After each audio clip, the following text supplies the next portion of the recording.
هو ليه النمل لو وقع من ارتفاع عالي مش بيتكسر أو بيموت، غير نحن البشر لو وقعنا من ارتفاع حتى مترين ممكن نتكسر أو نموت حتى؟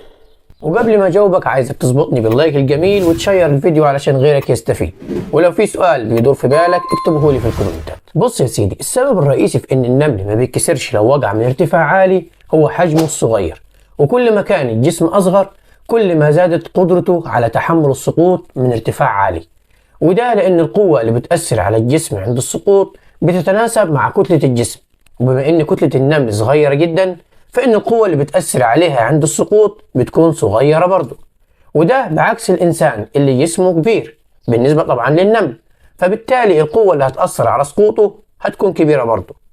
السبب الثاني الشكل الممدود. شكل النمل ممدود لأن النمل ليه شكل ممدود، وده بيساعده على الطيران في الهواء عند السقوط، وده بيقلل من قوة السقوط اللي بتأثر عليه، بعكس الإنسان اللي جسمه طولي مش ممدود وبالتالي ما يقدرش يطير وهو بيسقط من ارتفاع عالي. في بقى عوامل تانية ممكن تأثر على قدرة الكائن الحي على تحمل السقوط.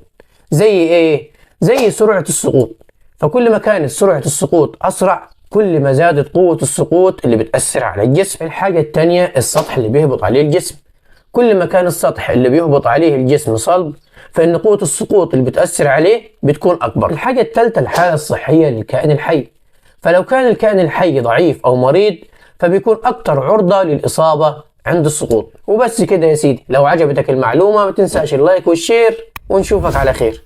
دمتم في أمان الله، صلوا على رسول الله، السلام عليكم.